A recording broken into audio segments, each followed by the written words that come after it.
know you see in the title, Dragon Ball has an escalation problem. Now, I know, before you go to the comments, hear me out first.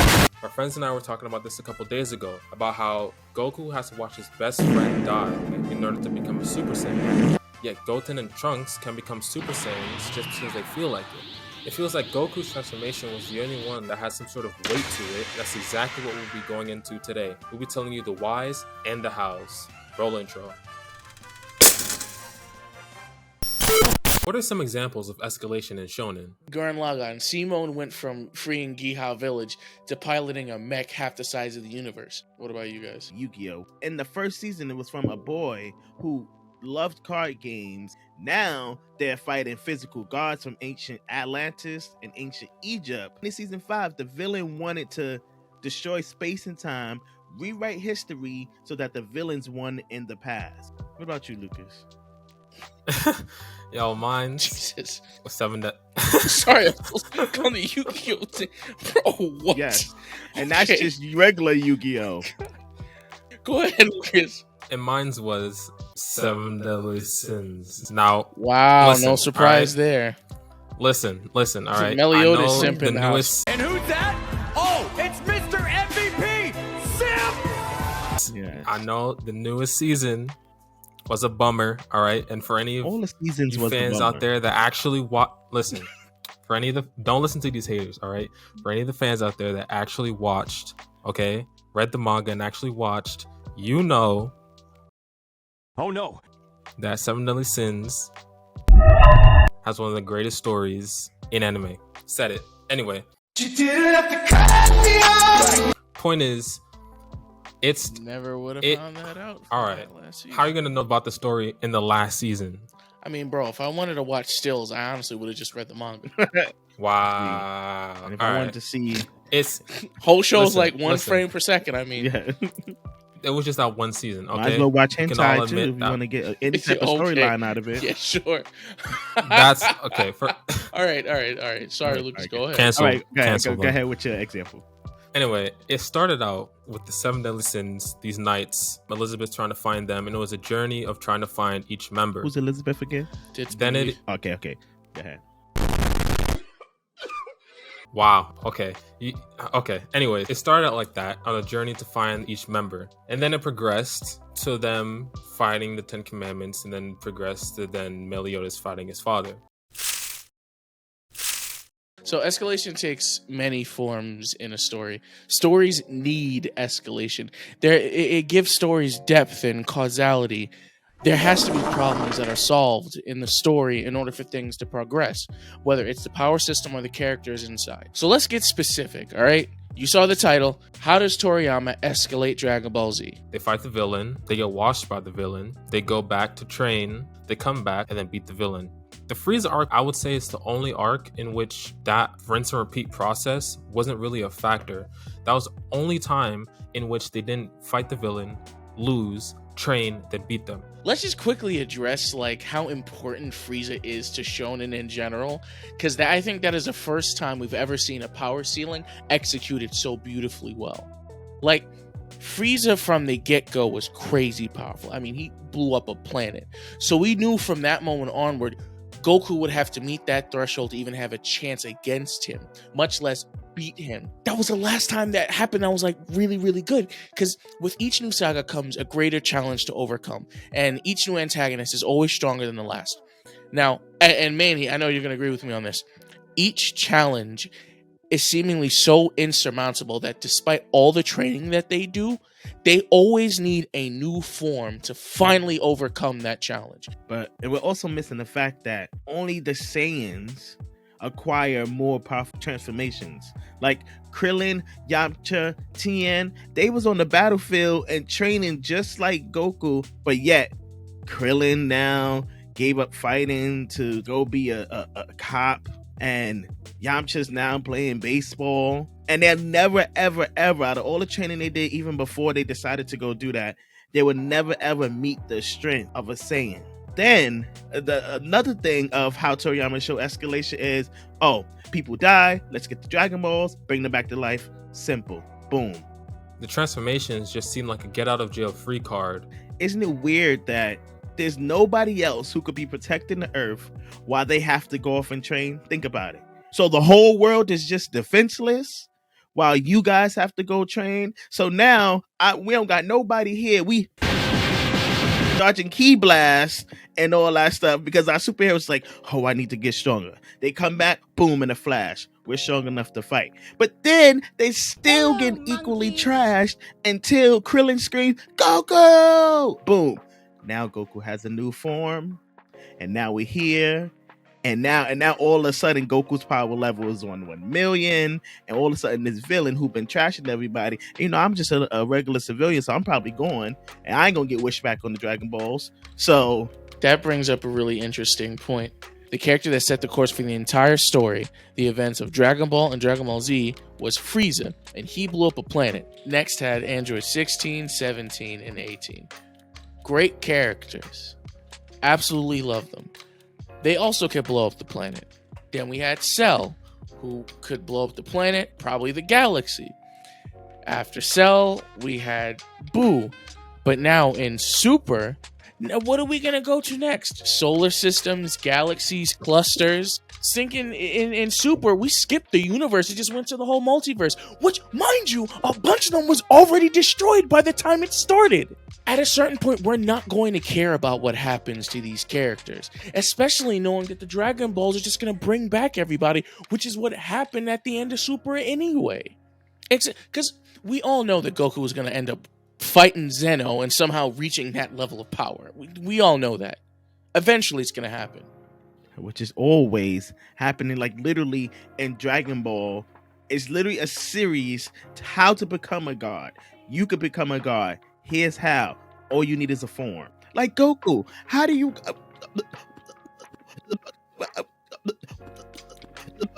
Where? How? Like, it's the same thing with the Naruto effect. We'll be addressed in another video. But, like, once you become God, what else is there? What else is there? What else? Who else do I need to fight? What other form? It literally says God form. See, that's exactly how it can be a detriment to the story. Because, like I said before, transformations just seem like a get out of jail free card, but also the power scaling. The power scaling gets thrown off all over the place, not just for the Saiyans, but for the characters that aren't Saiyans. Think about it.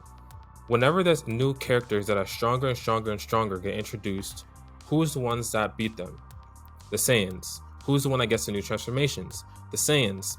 Who's the ones that inevitably get all the glory? The Saiyans. But what happens to the characters that don't have Saiyan blood? Their power scaling gets thrown all out of whack. Because then you have situations where Krillin is beating Super Saiyan Blue Goku. On that point specifically, okay, dumb question. Remember when Goku went to the Otherworld tournament? If they could bring Frieza back, why couldn't you bring back the characters that participated in the Otherworld tournament? Yes, I know, before you say anything, those characters aren't canon. Yeah, I know. But you can't tell me that after canonizing Broly, that we can't do the same with Bojack and his crew in Pikkon, for example. Like, seriously, imagine Goku fighting alongside those guys. The interesting interactions we'll see. Come on. Why is it that the most powerful warriors in that universe are all centralized on Earth and all in the same location relatively? Everybody can't be on Earth. And you know what, on your point about like get out of jail free card, do you know why Super Saiyan was introduced into the story? Why? Because Toriyama didn't want the artist to constantly have to use black ink. It took way too much time. So he invented Super Saiyan as a way to get out of extra work. That's what I'm saying. And again, back to the power scaling. That's crazy. Whenever there's stronger and stronger enemies, especially in the tournament power, when they have to go up against like god level characters, every character that wasn't a Saiyan, they had to somehow scale them up. And how did they do that?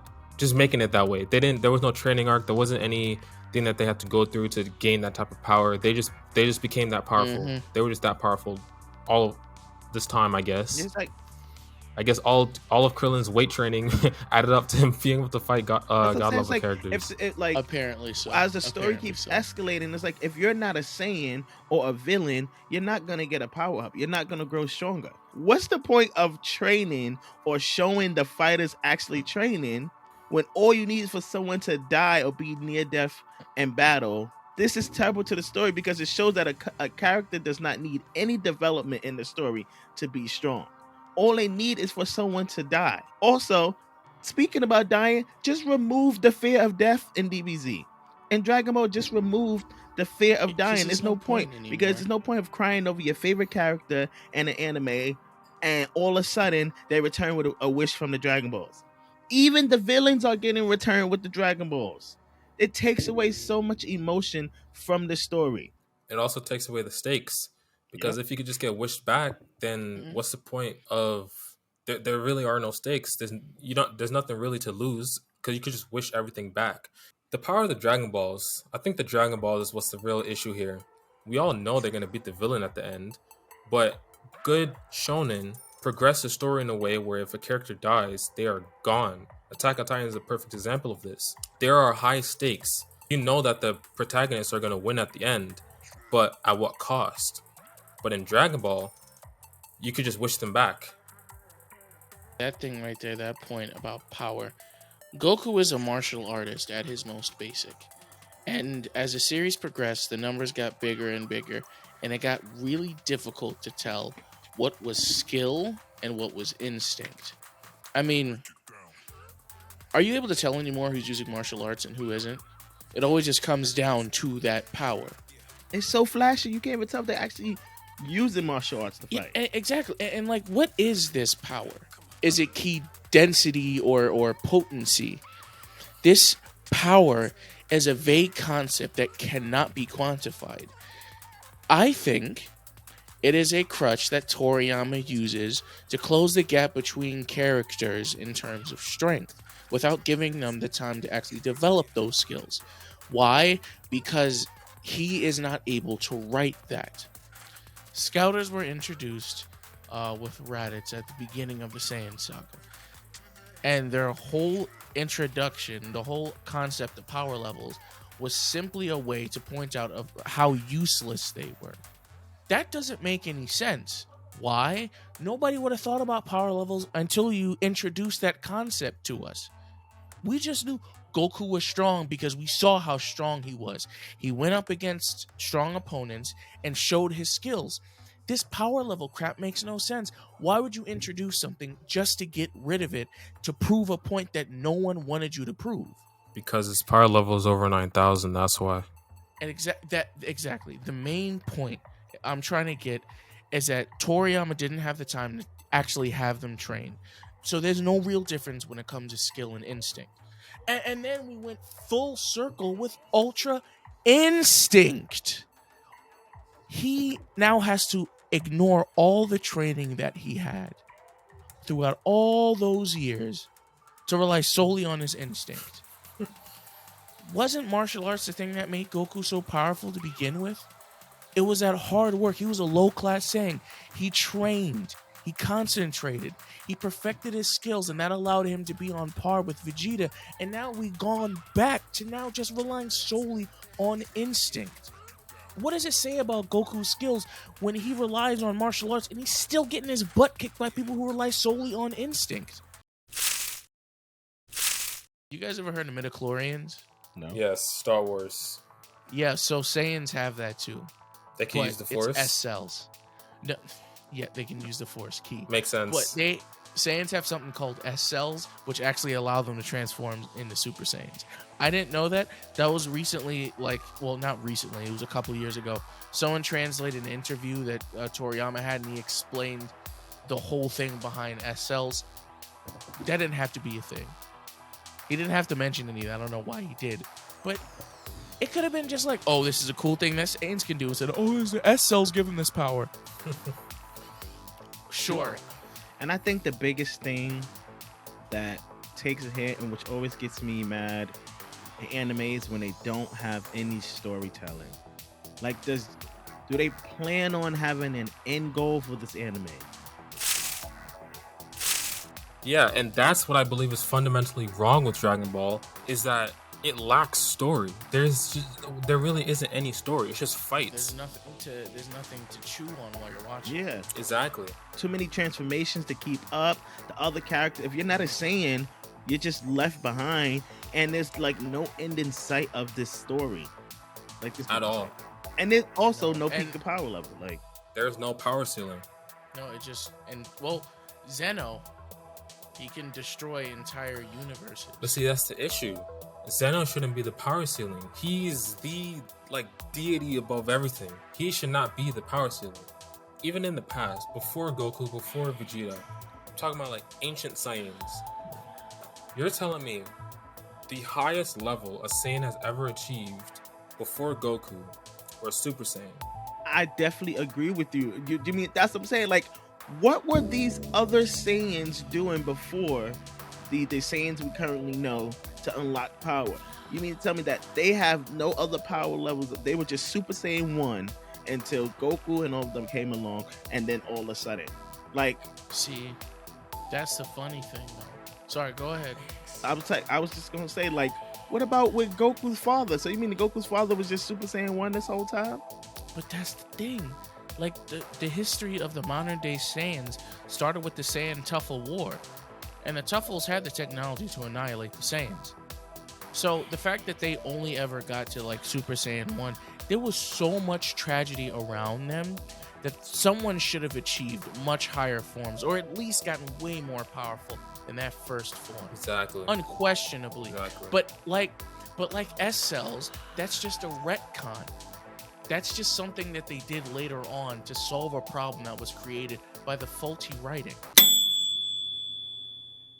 Yeah, what kind of changes would you guys make to Dragon Ball as a whole? Get rid of the rinse and repeat. There's no feeling in this anime anymore when someone dies, because you know they're going to come back in the next fight or the next season. Like, it's time to start leaving some people behind and keep the emotional part intact. Stop killing the characters for a power boost. The anime started off with the idea that training is what makes you strong. That's why a lot of people watched it. It gave those anime watchers something to feel like, I need to work hard to do something. The side characters have lives too. Everybody who's not a Saiyan, when they're not fighting, should not be doing the most mundane things. Krillin's a beat cop. Focus more on the story aspect of Dragon Ball as a whole. Like, I feel like they've gone too far deep into just the fighting and the spectacle of Dragon Ball, and they've just lost themselves in that, and they don't really develop the story in any meaningful way. Tangential / episodic storytelling. Dragon Ball Z, and this is a point that Manny touched on, Dragon Ball Z has a massive cast, and the potential stories are endless. Tangential / episodic narratives will give context for side stories while not disturbing the main narrative. Emotional stakes. Not every obstacle needs to be physical. Too many Krillin deaths in DBZ eventually lose its meaning. Power system development. There needs to be limits at the onset, aka Frieza at the beginning of the story. DBZ lacks a diversity in terms of techniques and unique abilities. End the story. Have an end goal in mind. Yes, every good shonen becomes unrecognizable if enough time has passed. Boruto. Boruto, exactly. We went from ninjas to dimension hopping aliens from the moon. To fighting dinosaurs. We went from hand signs to just throwing planets with the wave of a hand. How does that happen? How does and granted, Dragon Ball Z suffers from this focus issue too, but it's honestly Boruto. Boruto has a massive focus issue. And I hope you look forward to seeing that in the next episode.